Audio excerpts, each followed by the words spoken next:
Welcome to the power of being single.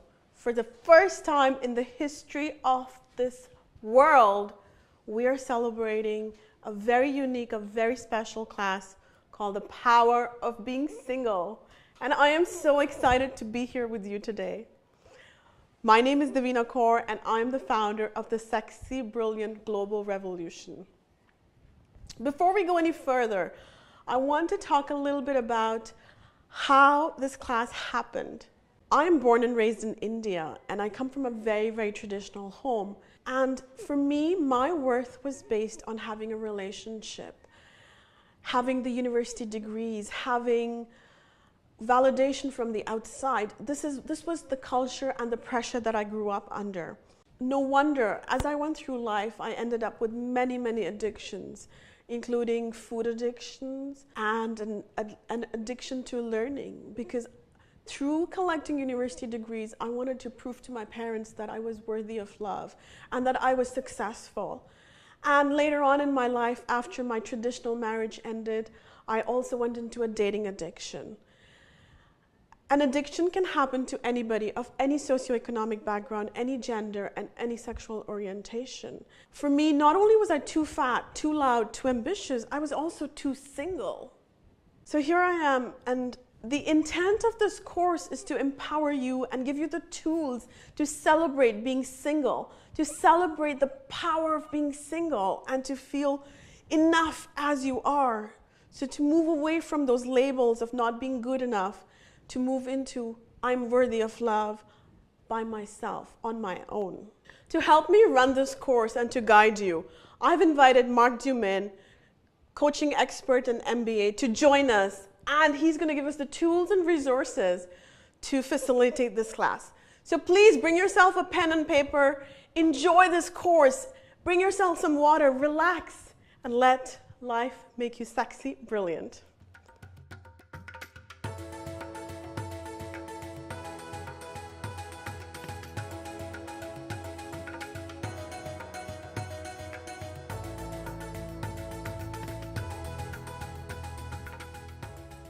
Welcome back to the power of being single. I am so excited to introduce you to Mark Dumaine, my own personal and business coach. Everybody, please join me in welcoming Mark. Hi! How are you? I Love the high five. I'm so excited. Mark's here. Yay! And Mark has been my coach for the last 4 years. And before we go any further, I want to tell you a little bit about how Mark and I met. So, no, we're not in a relationship. In fact, we've never been in a relationship. And you know what? We'll never be in a relationship. That's so good. The power of being single, right? So, 5 years ago, I used to be a full-time dog walker. That's what I did for a living, and I did that for many, many years. And one day, a friend of mine referred me to Mark, and I was Mark's dog walker. That's where a relationship started. And one day Mark tells me, why don't you come into my office? I want to coach you. And I was like, what is coaching? Like literally, what is coaching? So I end up going to Mark's office, and from there on, you know, we just kind of took off the business, the personal development more than business, because personal and business are so related. And from there, the idea of Sexy Brilliant happened. And it's been 4 years. It's amazing. And we have been together. So, you know, Mark, thank you for helping me reach my life purpose. And Sexy Brilliant is my life purpose. And the power of being single is also here to empower you to become a sexier version of yourself. So, Mark, tell us a little bit about yourself. Okay, well, first of all, I just want to say that what describes me the most is passion. I love life. I'm passionate about human beings. And like you were talking at the beginning of your class, I've struggled with self-worth. I have a schizophrenic mother, lacked a lot of love, and looked for validation all over the place until I realized that the most beautiful relationship to have is with yourself. And guys, I want you to pay attention to what Mark just said. Mark struggled with having a mother who wasn't there for him. And then no wonder you lacked self-worth, because that's where it all starts from. Our self-love, which also is part of self-worth. Unless we value ourselves, we're not able to share that with others. Mark, please, I'm so sorry you had to go through that. Well, we all have our challenges, right? But that was mine. And through the years, even in my adulthood, I wanted to be validated all the time because of this void. And at one point, I was in New York and I did an overdose. And I had to choose between life and death. And I decided to live. And I decided to just trust life. And I didn't know how I was going to make it, but there was a little voice inside of me that said, don't give up. And that's where it switched. And that's where I decided, you know what, to trust life. And by trusting life, it made me trust myself, trust that inner voice. Went back to Montreal, did a bachelor's degree, an MBA, won the prizes for the MBA, worked at Cirque du Soleil, became a consultant. And through it all, I still felt that void. And my mother died in my arms at that moment. And when she died, I made her a promise that I was not going to let her down and that I was going to find happiness. And that's when I really started this search for what makes human beings happy. Started a doctorate degree, did neurolinguistic programming, did hypnosis, and at one point it was so clear to me that we don't learn that in school. Who teaches you how to love yourself? Who teaches you what is your mission?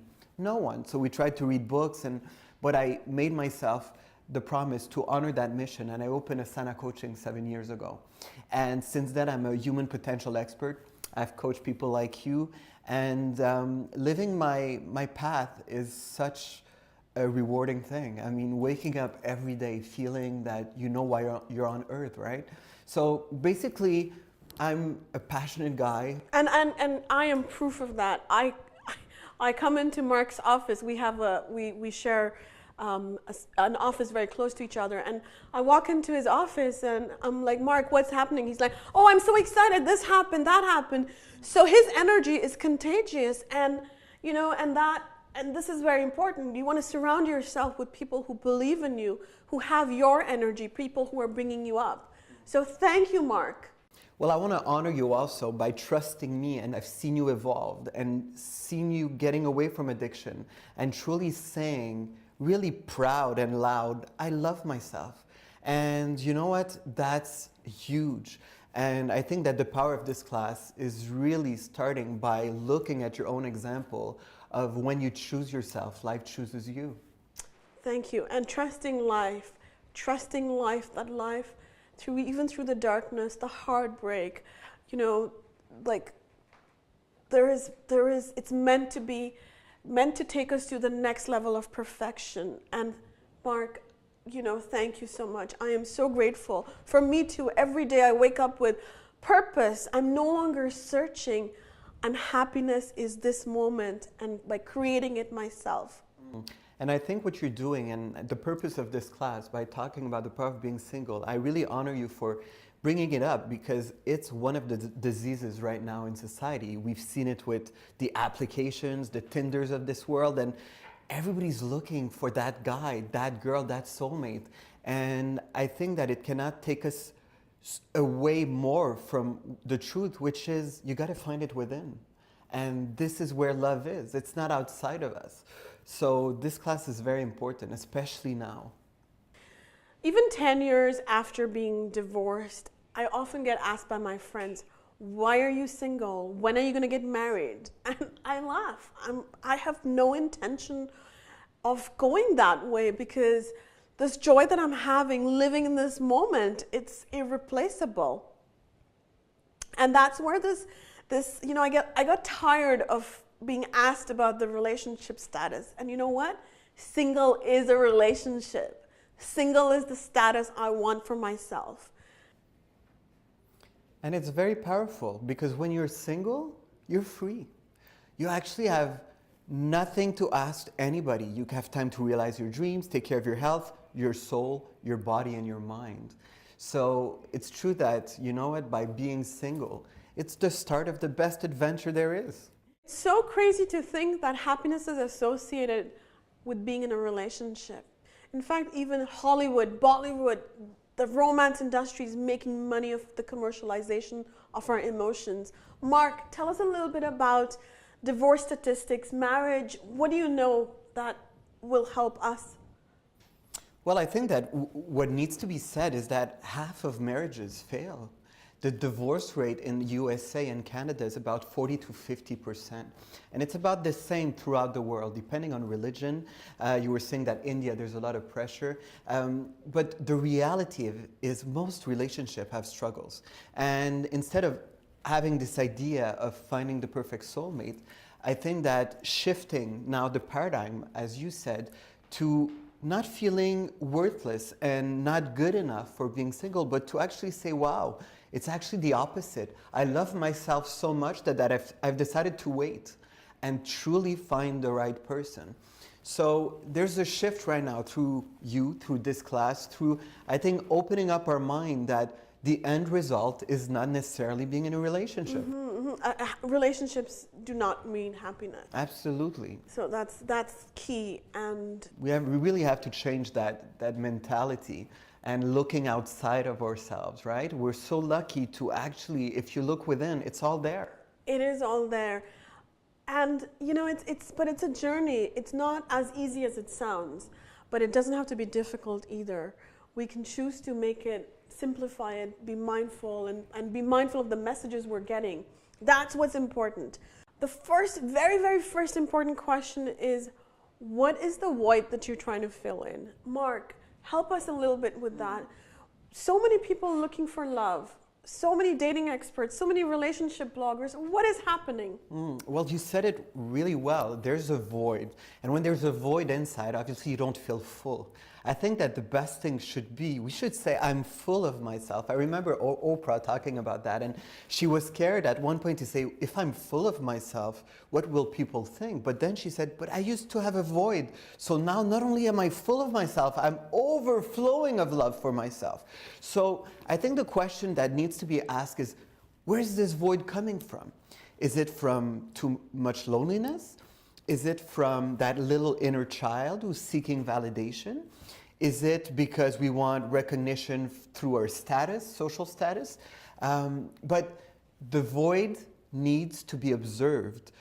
We cannot just pretend it's not there. At one point, I mean, you need to face that. And this is the void that caused me to look for love outside, the dating addiction, the food addiction, the studying addiction, because I always wanted to prove who I was. I wanted to prove to my parents that I was successful in my family. And, you know, and it's only through a lot of personal development that I can say that those are external measures, but that's not who I am. And we see it today in the society with Instagram, with, you know, all the social media. We see it through work. We always want this approval, the likes, and it cannot be further from what love is. And love is, so what is love, Mark? Love is a state. So love cannot be found outside. So when we say, I'm looking for love, well, where are we looking? Or do we have a GPS? Is it in Alaska? Is it in Australia? No, but if we could look for love, it'd be somewhere. But love is a state. So it needs to be, I am love. But what it is often, instead of that, and you talked about your story, is I am insecure. I am anxiety. I am fearful. So if I'm fearful and anxious, I cannot be love. But if I am love, then my life becomes love. And love is not outside where you look for something, but it's an inner state. Mark, that was so beautiful. Thank you. Just before we go on, I want to share about how this course was created. So I have trademarked the K.A.U.R. process. The K.A.U.R. process revolves around these 4 steps. K for knowing. Knowing, what do we know about the situation? What do we know about ourselves as we relate to the situation? A, acceptance. What hard truths do we need to accept about the situation?